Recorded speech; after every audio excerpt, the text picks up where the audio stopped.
Alam nyo, mas lalo akong bumilib dito kay Senator Robin Hood Padilla dahil sa ginawa niyang pagsagasa rito kay John Vic Remulla, to the point na talagang walang nagawa itong si John Vic para pigilan itong si Senadora Pia Cayetano at yung 18 ex-marine na security aid ni Saldico. Dahil alam naman natin na humingi ng tulong yung acting Senate President na si Win Gatchalian dito kay John Vic Remulla para mag-assist nga daw ng security, gawa nga ng nagkakaroon ng dalawang paksyon sa loob ng Senado. Nandiyan yung paksyon ni Alan Peter Cayetano at yung paksyon nito ni Tito Soto, pero ang ginawa nilang Senate President, acting Senate President, si Win Gatchalian.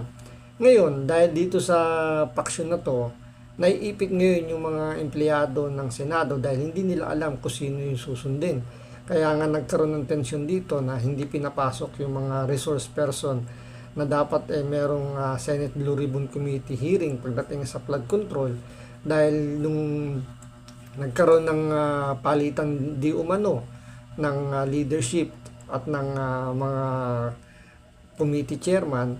Sabi ni Erwin Tulfo na siya yung inilagay na Blue Ribbon Committee Chairman, sa Monday pa mag-i-start yung hearing ng flood control.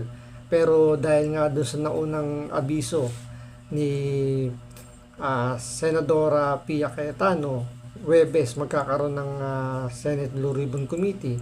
So, tinangka daw ni John Vic Remulla na pigilan itong si Pia Cayetano, pero dahil nga kay Senator Robin Hood Padilla to the rescue siya, wala siyang nagawa at yun nga nakapasok yung 18 ex-marine at itong si Senadora Pia Cayetano. So ito, panoorin po natin itong naging kaganapan sa Senado kung saan nga tinulak, sinagasaan ni Senator Robin Padilla itong si John Vic Remulla, pero sinasabi ni John Vic na hindi naman daw siya humarang, kaya walang pagpipigil na nangyari doon sa Senado. So ito, panoorin po natin, pero syempre bago ang lahat, kung hindi ka pa nakasubscribe sa Makapili TV, baka naman pwedeng pakipindot po muna yung subscribe button at the same time palike na rin po ng video. Wala naman pong bayad yan, kaya pindot na. So ito, panoorin po natin. Hi ma'am. Ma'am, tuloy ang Blue Ribbon hearing po. Excuse me, possible dyan? Excuse me, Sir, tuloy po yung Blue Ribbon, sir. Excuse Ma'am? me. So, ma'am, tuloy po. Sir, hindi kailangan manakit. Hindi ka kasi sinasakta. Ma'am, tuloy po ba yung Blue Ribbon hearing? Sir, tuloy po. Senator Robin, tuloy po yung Blue Ribbon hearing. Sir, Later na! oo nga, ma'am. Ba't naman po ganun, ma'am? Opo. Sige, ma'am. Sige, ma'am. Okay po. Thank you po. Thank you po. Mamaya na lang. Ma'am, pakaraanin mo lang ako. Inaanak. Sige, sir. Thank you po.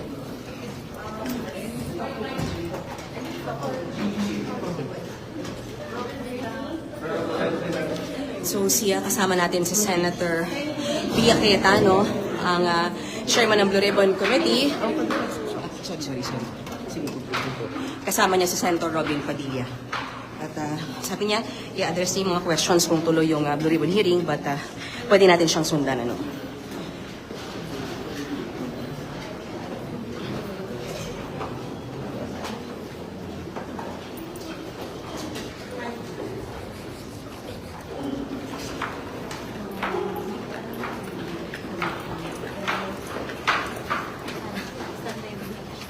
So dito, konteksto lang po muna. Bumaba kasi itong si Senador Robin Padilla kasama si Senadora Pia Cayetano para sundiin yung 18 ex-military na aid ni Saldico, dahil nga ayaw silang papasukin ng mga empleyado ng Senado. Yung kanilang Senate management yata, parang ganon. So ayaw silang payagan, gawa nga ng mas ino-honor nila yung direktiba ni Win Gatchalian na walang mangyayaring hearing ngayon ng Senate Blue Ribbon Committee. Kaya ayaw nila bigyan ng clearance yung mga resource person. Pero dahil nga pinuntahan nito ni Robin Padilla at ni Pia Cayetano, napuwersa nila na kumbaga parang sinundunan nila para wala nang magawa yung mga empleyado na pumipigil na maging resource person o matuloy yung hearing nila. Okay, so nandito tayo sa may first floor ng Senate building. Nakikita natin si Senator Robin Padilla at Senator Pia Cayetano. Kasunod lamang tayo sa kanya. No? Okay. Alright. So, naunang sinabi ni Acting Senate President Alan Cayetano na hindi tuloy ang Blue Ribbon hearing. Pero narito ngayon ang chairman ng Blue Ribbon bago palitan ni Senator Erwin Tulfo at Senator Pia Cayetano.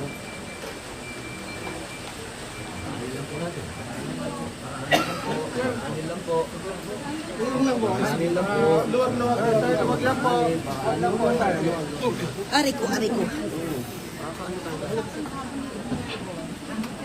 Sir, atras tayo, atras.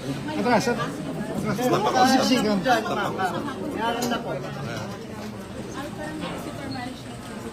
Jo!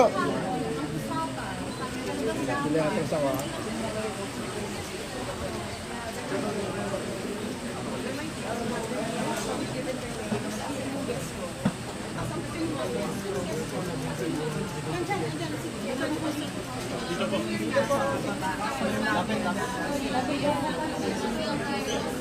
Sir, sorry. Free po.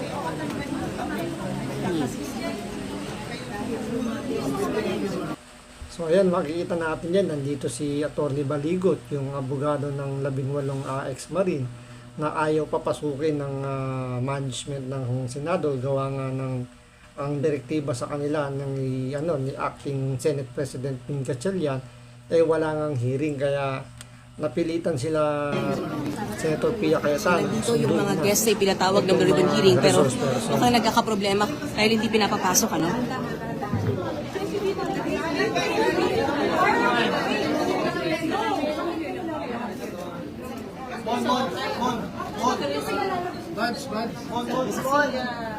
Senator Robin, Senator Tia, and Senator Tia.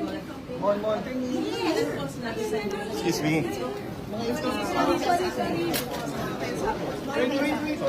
Ayun, okay. Ito yung 18 Marines, ano, at isinasama ni Senator Pia Cayetano, ano? Wait lang. Please, walang tulakan. Okay. Ngayon, tinapay na ni Senator Pia Cayetano yung 18 ex-marine. Okay, so pumasok yung 18 Marines, ano, ay sinama ni Senator Pia Cayetano, ano? Ito na si Idol Robin. Okay. Okay, so nakapasok yung mga 18 Marines na kasama sa guests sa for the Blue Ribbon Committee at isinama sila ni Senator Pia Cayetano. Ayan na, malinaw nakaharang si John B. Cremulya. Ayan, nakapagtulakan na kay Senator Robin Padilla. So, hindi to, kumbaga, malinaw na hinaharangan ni John B. Cremulya itong si Robin Padilla at yung 18 ex-marine. Oh my God!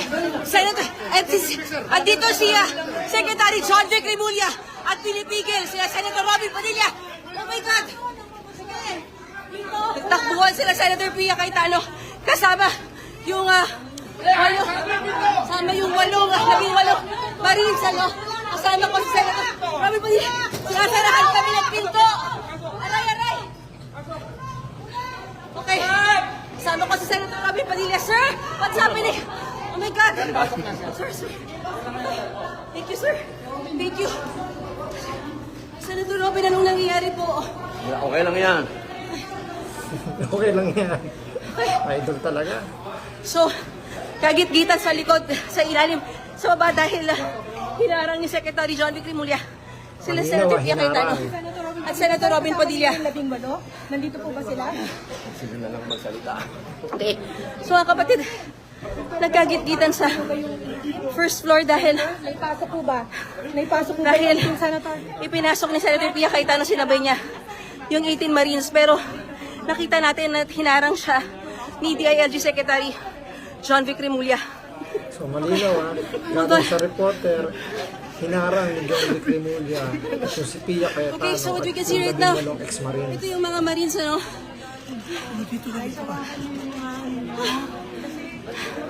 Ano po kayo? Ano po nangyari sa labas? So, yun po ang malinaw. Galing na rin po kay Mian Los Baños ng TV5 na humarang itong si John Vic Remulla para pigilan yung 18 ex-marine na matuloy yung hearing, kumbaga. Dahil kung wala namang resource person, hindi matutuloy yung hearing. So, ginawa ng paraan ni John Vic na mapigilan kahit papaano. Yun nga lang, hindi siya nagtagumpay dahil nga sinagasaan siya ni Robin Padilla. Ngayon, ito ngayon yung palusot ni John Vic Remulla kung saan sinasabi niya na hindi naman daw siya humarang, hindi naman daw niya hinarangan yung si Pia Cayetano at yung 18 ex-marine. So ito, pakinggan po natin yung kanyang palusot at kung kayo na humusga kung totoo bang hindi siya humarang. Yes. Sir, reaction lang po, parang natulak daw po kayo ni Senator. Yeah, palabas na ako eh. Nag-usap lang kami ni Senator Win. Palabas na ako. Pagkita ko, isang dilubyong tao dumarating papunta sa akin eh. Eh kung hindi ko protect ang sarili ko, sa may pintuan na yan eh. Madadagadan ako. So I had to... Pumipigil. Hindi, I had to protect myself kasi siguro they were mga 50 sila eh. Diba? Pumunta ako dito para mag-confer lang kay Senwin regarding security procedures. Nung paalis na ako, biglang nagdilubyo na rito. I just had to protect myself. But there was no exchanges. There was no punches. Wala naman. Di ba lang nasaktan. But I didn't know. Hindi ko alam na parating sila. Diba? Tinulak ba ho daw kayo ni Senator Padilla? Hindi na, I wouldn't say tinulak niya ako, pero siya yung nasa harap ko nung parang isang wave ng tao biglang nasa harap ko. Nagulat na ako eh. Kung hindi motivated ba yung katawan ko, nahulog na ako nun eh. Kasi tapat ko yung pintuan mismo, yung door jam eh. Papuntang door jam na eh. So, baka nasaktan pa ako. May chance pa kayong mag-sorry kung sino man ang magsusorry. Hindi na kailangan, trabaho lang nila yun. They were doing their job. I was doing my job. Ako, palabas lang ako. No feelings hurt. Physically, I wasn't hurt. Diba? It takes more than that to hurt me. Sir, what can you say po to Senator Pia saying that you did block them po? Kasi you No. Well, makita nyo naman, wala akong kasama. Tingnan nyo lahat ng video, ako lang mag-isa. Lalabas na talaga ako. Diyan nakaparada kotse ko, diyan sa labas eh. Mag-isa lang talaga ako. Ang blocking force, dapat mga 100 kayo maghahanda. Pwede ba ako mag-isa mag-block ng isang batalyon ng tao? Diba? Hindi ko kayang gawin yun. Sir, kung yung top para siguruhin na yung Gatchalian group ang nakapangyayari in the building, it's their committees, it's their witnesses. I'm here kasi nagkakaroon ng parehong factions on left and right of the building. Diba? Ang iniiwasan namin, mag-clash yung dalawang yan. So nakiusap ko sa kanya, diba, let's keep things down, diba, the rhetoric down. And then we agreed na nagkasundo na kami. Yung paalis na ako, bigyan na ng boom, sumabog na may parating pala sila. Diba? External security. So, ayan nga. Mukhang nagsisinungaling itong si John Vic Remulla. Kitang-kita naman na talagang nakaharang siya doon sa pinto at pinipilit nga niyang magpapasukin itong sila Senator Robin Padilla. Malas lang yan nandun si Senator Robin Padilla kasi kung si Pia Cayetano lang malamang napigilan niya yung mga resource person nilang 18 ex-marine. Pero yun nga, dahil nga sa nangyaring yun, napahiya si John Vic Remulla, asahan natin na ito'y gaganti to. Hindi ito papayag ng ganun-ganun lang. Ito may history to ng pagsisinungaling. Doon pa lang sa sinasabi nga niya na pagtanggi niya na may kasama siya doon sa mga nagplano para mabitbit si Pangulong Duterte papunta sa dahil. Diba? Doon inamin niya na kasama siya doon. Tapos nung pinatawag sa Senado, biglang kumambyo. So hindi ito, mahirap paniwalaan itong si John Vic Remulla na sinasabi niya rito na hindi siya humarang, okay lang daw yun. Mukhang hindi ito papayag ng ganun-ganun lang kay Senator Robin Padilla. Kaya ingat ka, Senator Robin Padilla. Malamang ulanin ka ng kaso sa ginawa mong pagtulak sa kanya. Hindi natin alam kung anong pwedeng maging mangyari dyan. Kaya yun yung aabangan natin. Pero ang pinakaano dyan, para mas makasigurado ka, abangan mo yung mga ibabanat ni John Vic Remulla at malamang kaso ang kakarapin mo, Senator Robin Padilla. So hanggang dito lang po muna. Maraming salamat po sa panonood. Ingat po kayo lagi. God bless.